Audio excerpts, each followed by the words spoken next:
Perkenalkan, nama saya Brigjen Bahtiar Ujang Purnama. Saya ingin mendengarkan kira-kira trik-trik dari Pak Gubernur Jawa Barat ini. Karena beliau, saya challenge malah men-challenge saya gitu loh kan. Wah, ini sangat berani sekali. Saya undang Pak Gubernur, kapan saya harus hadir di sana? Ngapain Bapak hadir di tempat saya? Saya hadir di tempat Bapak, katanya gitu kan. Nah, ini. Dan kita menginginkan tidak ada satupun orang yang menjadi pejabat negara ingin dipanggil oleh direktur penyidikan. Tidak ada. Semuanya ingin diundang oleh direktur pencegahan. Selalu katakan ganti pemerintah, ganti gubernur, ganti bupati. Kalau menurut saya, dalam analisis saya, rakyatnya juga harus diganti.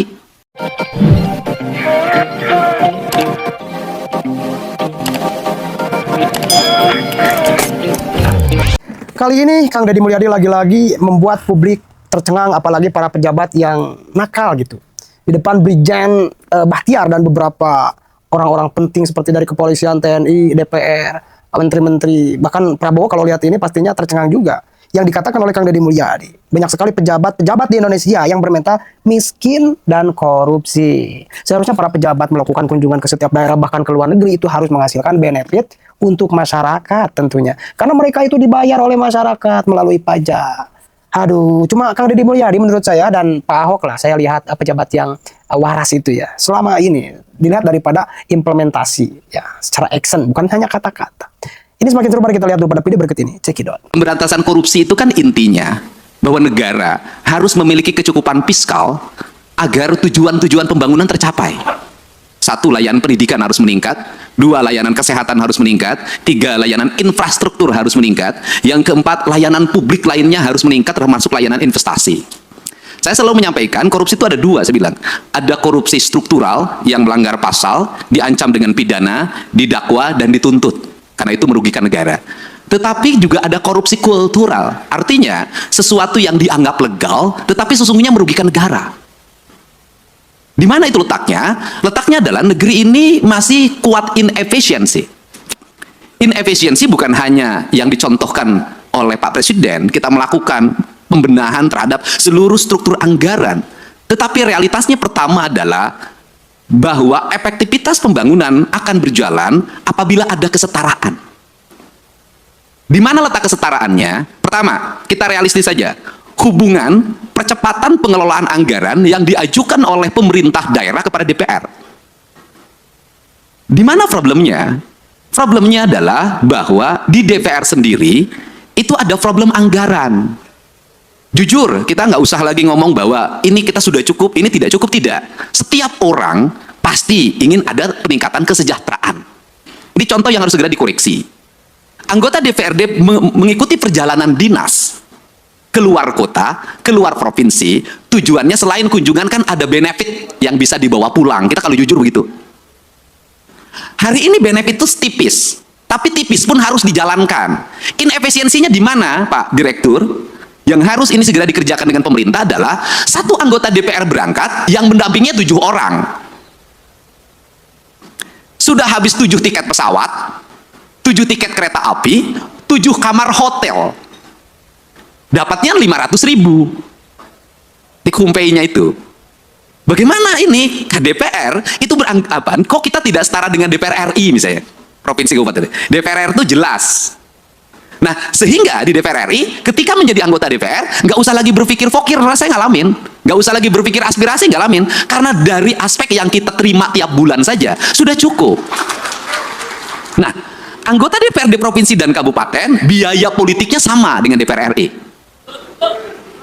Tetapi, ketika masuk, itu kedudukan keuangannya menjadi jauh berbeda. Karena jauh berbeda, nyarinya itu harus dari perjalanan dinas. Tapi inefisiensi sehingga anggaran DPRD provinsi itu gede banget, tapi masuk ke kantong DPRD-nya kecil banget. Itu kan cerita klasiknya begini. Untuk itu, forum ini saya minta ke Pak Direktur Pencegahan di KPK, segera dirumuskan agar kedudukan keuangan ini menjadi setara. Untuk apa? Maka akan ada penurunan anggaran DPR. Sudah turun anggarannya, take home pay-nya menjadi besar. Sehingga uangnya ini akan bermanfaat untuk percepatan pembangunan. Dibanding seperti sekarang. Jadi bolak-balik cerita bahwa tidak boleh meminta fakir dalam bentuk arah yang bersifat kepentingan individual. Iya, di forum KPK. Di pembahasan tetap ada. Nah, kan dilemanya adalah, kita jujur aja, dilema kepala daerah, diikutin nanti ikut celaka, nggak diikutin regulasi pemerintah macet. Kan ini harus diomongin terbuka, nggak boleh lagi kita pura-pura tidak butuh tapi butuh. Jangan pura-pura di depan orang lain baik banget, di belakang itu diajak ke belakang. Ini hal yang harus, untuk itu saya meminta bantuan jajaran pimpinan KPK agar kedudukan keuangan DPRD itu sudahlah, daripada tikumpenya diputerin dulu, nyewa hotel, nyewa pesawat, langsung saja honor-honor diberikan berdasarkan rapat-rapat di DPR. Dari mulai rapat komisi, rapat badan musyawarah, rapat badan anggaran, rapat paripurna 1, 2, 3-nya, itu semua. Kalau sudah seperti ini, anggota DPRD setiap hari akan di kantor. Karena kalau tidak ke kantor, tidak dapat tikumpai. Selesai, Pak. Setelah itu ekonominya berputar lokal di daerah itu, tidak lari keluar. Ini kan kasihan daerah-daerah yang dapetinnya dari PBB, parkir, pajak restoran, yang kecil-kecil dikumpulin, habis itu uang restoran yang dipungut dari restoran kecil dipakai makan di restoran berbintang di kota besar. Ini harus segera dibenahin kalau negeri ini ingin baik. Nah, kelemahan dari DPRD, provinsi dan kabupaten tidak bisa membuat aturan sendiri. Karena seluruh aturannya dibuat oleh kementerian. Beda dengan DPR RI, bisa ngundang kementerian, langsung aturannya bisa direvisi. Itu bedanya. Modalnya sama, kedudukannya berbeda. Ini pertama. Yang kedua, di internal birokrasi ada inefisiensi birokrat. Apa itu? Jumlah pejabatnya banyak. Jumlah orang yang memiliki golongan 4B, 4C, 4D-nya itu banyak. Di provinsi, orang yang sudah punya jabatan itu nggak bisa kayak di kepolisian langsung menjadi perwira diparkirkan. Dia akan gugat ke PT UN, harus punya jabatan. Karena dia harus punya jabatan, walaupun merit system itu kan administrasi, merit system itu bekerja itu kan bukan pada wilayah angka, pada wilayah eksekusi. Nah, akhirnya di hampir semua pemerintah daerah itu memiliki struktur jabatan yang sangat banyak, memiliki jumlah pejabat yang sangat gemuk. Kemudian juga sistem pengelolaan birokrasinya, tunjangan terhadap pegawainya adalah tunjangan kinerja.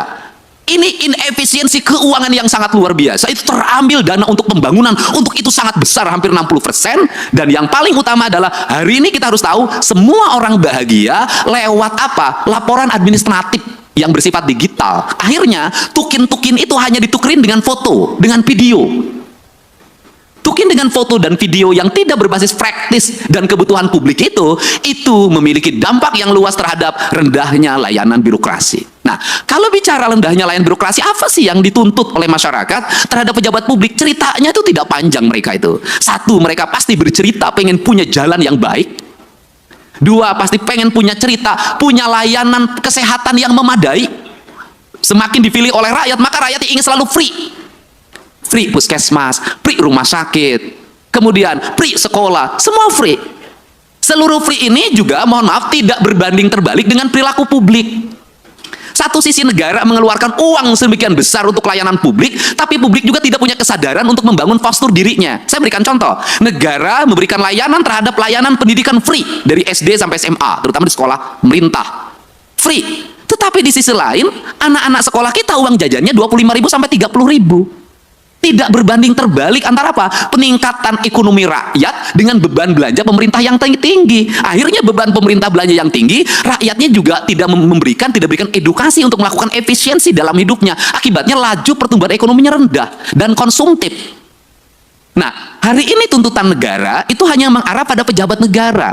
Selalu katakan ganti pemerintah, ganti gubernur, ganti bupati. Kalau menurut saya, dalam analisis saya, rakyatnya juga harus diganti.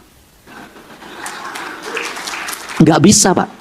Model pendekatan warga seperti hari ini, apalagi model pendekatan media sosial yang saya jalani dan saya lihat, nggak bisa jadi pemimpinnya kalau tidak memiliki tangan besi. Publiknya juga harus diedukasi. Bukan hanya pejabat publiknya, bukan hanya anggota DPR-nya, publiknya harus diedukasi. Saya berikan contoh, misalnya, pelaporan ke KPK. Saya sampaikan ke Pak Direktur, apakah murni didasarkan pada orang yang konsen pada pada korupsi? Tidak. Kebanyakan orang yang tidak terpuaskan, kalah tender, lapor KPK. Kalau menang nggak lapor. Anaknya tidak diterima di SMA negeri, pakai kata BLC, langsung besoknya bongkar korupsi kepala sekolah. Nah, hari ini saya sampaikan ke Pak Direktur, korupsi bisa terjadi di desa. Kenapa? Setiap hari kepala desa didatangin orang yang mengaku ormas, orang yang mengaku LSM, orang yang mengaku wartawan. Itu sekali datang 10 orang, cepet itu dikasihnya. 1 juta tuh kepala desa sehari. Kemudian di kabupaten, kalau bupati, wali kotanya nggak tahan, pasti banyak orang yang mengaku A, mengaku B, itu melakukan tekanan dan nyari salah. Kemudian setelah itu dia bergaining, dapat jatah di kerjasama A, kerjasama B, kerjasama C. Nah, ini yang jadi problem adalah Pak Direktur, gubernurnya punya daya tahan, misalnya, para bupatinya punya daya tahan, tapi kepala SKPD-nya itu belum tentu punya daya tahan. Kenapa? Gubernur enak, SKPD-nya tinggi, Pak, jauh jaraknya ke masyarakat. Kalau bupati, wali kota, itu dekat ke tetangganya, didatengin tiap hari, pusing, akhirnya dilayanin. Jadi pemerintah ini yang terjadi di Indonesia hari ini adalah semakin dia strukturnya makin rendah, tingkat resikonya makin tinggi, sorotan publiknya makin tajam, biayanya makin rendah. Sehingga ini problem yang harus segera dibenahi. Untuk itu, terakhir, apa sih sebenarnya solusi dari ini semua untuk membalik branding publik kemudian agar terarah? Tidak ada jalan lain bagi pemerintah untuk memanfaatkan platform media sosial secara terbuka. Kalau saya nantang-nantangan aja, sudah saja APBD kita di YouTube-kan, di TikTok-kan, di IG-kan, sampaikan detail itu anggaran secara terbuka, aksi gelondongannya, mereka suruh baca sendiri, karena dengan itulah sesungguhnya brand atau trust kepercayaan akan tumbuh. Karena orang Indonesia itu punya tradisi, semakin diceritakan, semakin dijelaskan, maka dia semakin tidak peduli. Semakin ditutupi, semakin penasaran. Dan orang Indonesia itu seneng penasaran. Semakin ditutupi, itu semakin penasaran, semakin diintip.